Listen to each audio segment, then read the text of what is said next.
जय महामाया, जय माँ भवानी, जय श्री राम। आज की हमारी वीडियो का विषय होने वाला है माँ महाकाली से संबंधित, जो जगत जननी है, विश्व की माता है और जगह जगह पर उनके महाधाम बने हुए हैं। दिल्ली में दिल्ली वाली कालका जी हैं और कलकत्ता में कलकत्ता वाली माता काली हैं, ठीक है। और कामाख्या में चली जाइए, माँ कामाख्या विंध्यवासिनी वही है, वही माता दुर्गा, वही जगत जननी भवानी है। तो जो भी माता काली के भगत हैं, जो भी माता काली की जो भी भगतनी है, जो भी सेवाएं करते, जो भी उनके बच्चे हैं, वो उनकी जो पूजा करते हैं लगन से, उनकी आराध्य इष्ट माता है, वो माता को ही प्रमुख रूप से लेकर चलते। जो चौकी दरबार लगाते हैं, माता की गद्दे लगाते हैं, उनके लिए भी वीडियो होने वाली है। आप अगर माता काली की पूजा करते हैं तो आपको किन गलतियों से बचना चाहिए। अगर आप ये गलती करते हैं तो माता की कृपा तो छोड़िए, आपका सर्वनाश भी होने वाला निश्चित है, इसमें कोई संदेह की बात नहीं है। जानिए कैसे। देखिए, माता जगत जननी, माता महाकाली दोनों रूप में चलती हैं, सात्विक रूप में भी चलती हैं और तामसिक रूप में भी चलती हैं। क्योंकि जब देवता को कोई रास्ता नहीं सूझा था रक्त बीज का वध करने के लिए, तो माँ दुर्गा के शरीर से माता महाकाली, माँ चामुंडा प्रकट हुई थी, तब उन्होंने रक्त बीज का संहार किया था, ठीक है। तो इस प्रकार से माता के साथ 64 योगिनियां भी चलती है, जो मांस मदिरा आदि ग्रहण करती है। और माता को आप ज्यादातर आपने सुना होगा कि माता रक्त पान करती है, ठीक है, माता को बलि चढ़ती है। देखो वो अलग विषय आ जाता है, ठीक है। उसमें भी माता कभी भी बलि स्वीकार करती नहीं है। पहले विषय जान लीजिए, आप माँ के भगत तो ये जान लीजिए, जैसे आप माँ के बच्चे हो, हम माँ के बच्चे हैं, वैसे ही वह बकरा मुर्गा आदि जीव भी माँ के ही प्राणी हैं। उनसे ही, क्योंकि जितनी भी हमारे अंदर जो भी शक्ति हम बोल पा रहे, सुन पा रहे, चल पा रहे, वही शक्ति उनको दी गई है, वही हमको है। बस अंतर इतना है, हम मनुष्य हैं, हमारी मुक्ति हो सकती है, उनकी मुक्ति नहीं हो सकती, बस इतना अंतर है और कोई अंतर नहीं। वो भी जीव है, हम भी जीव है, बस इतना है कि मनुष्य ही एक ऐसी योनि है जिसको पाने के लिए देवता भी तरसते हैं, इसलिए हमको मनुष्य योनि प्राप्त होती है।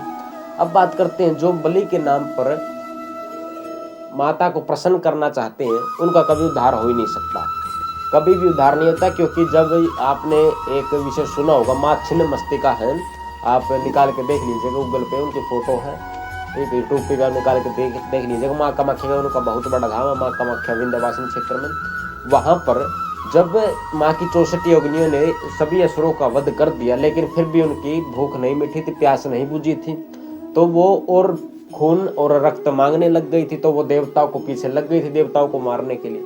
तब माता ने उनकी भूख को शांत करने के लिए अपनी गर्दन उतार दी थी और अपना रक्त अपनी योगिनियों को पिला दिया था। अब एक बात बताइए, अगर माता चाहती तो असुरों उनका देवताओं को वध करवा देती, लेकिन माता ने कहा कि तुम मेरी योगिनियां हो, तुम मेरी सहायता करती है, इसलिए मैं तुम्हें अपना रक्त पिलाती हूँ, ठीक है।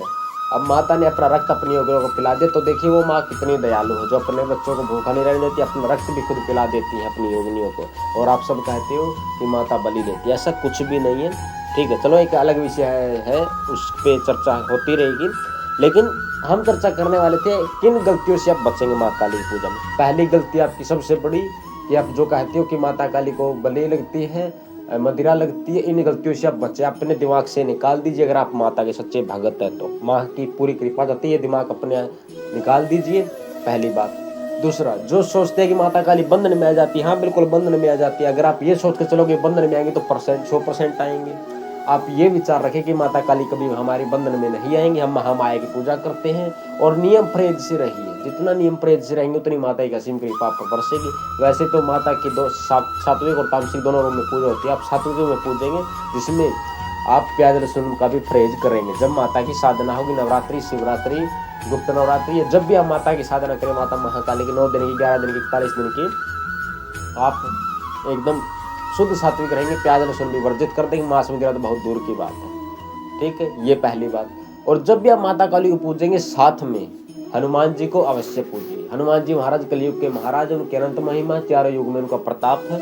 अगर आप हनुमान जी को माता काली के साथ नहीं पूजेंगे तो आपकी माता का कोई भी आसानी से बंधन कर सकता है, उनको बकरा मुर्गा आदि की बलि दे करके, क्योंकि उनकी योगिनी अगर आपके पास आ जाती है तो उनको वो बलि दे करके उनको वो अपने वचनों में बांध सकता है। इसलिए हनुमान जी को पूजन अनिवार्य हो जाता है और वहाँ भी आपको नियम बहुत सख्ती से करने पड़ सकते हैं, ठीक है। दूसरी गलती ये, आप अगर हनुमान जी को माता काली के साथ नहीं पूजते या भैरवनाथ जी को नहीं पूजते, क्योंकि भैरवनाथ जी रक्षा करने में प्रथम नंबर पर आते हैं।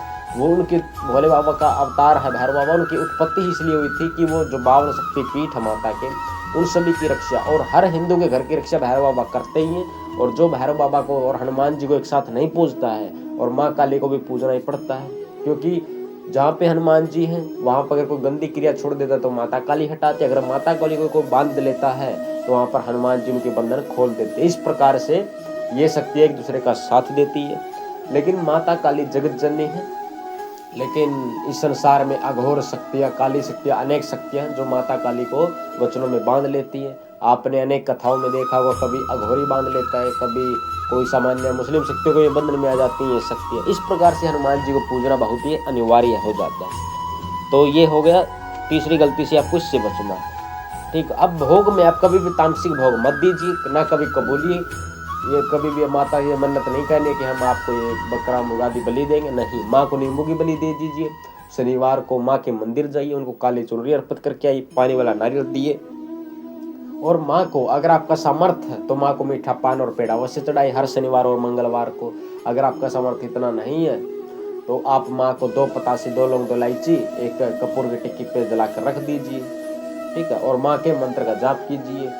कलीम माँ का बीज मंत्र, क्रीम क्रीम क्रीम। ठीक है, इस प्रकार से। और माँ काली की 40 पढ़िए जितना हो सके। इस प्रकार माँ काली की आप प्राण कृपा होगी, आपके घर की शक्तियों भी पूर्ण कृपा होगी।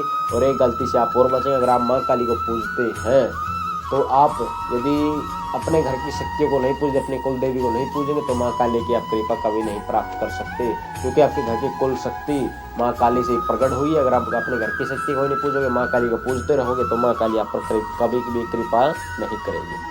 अगर आपको वीडियो अच्छी लगी तो हमारे चैनल को सब्सक्राइब अवश्य करें। मिलते हैं अगली वीडियो में। जय माता की।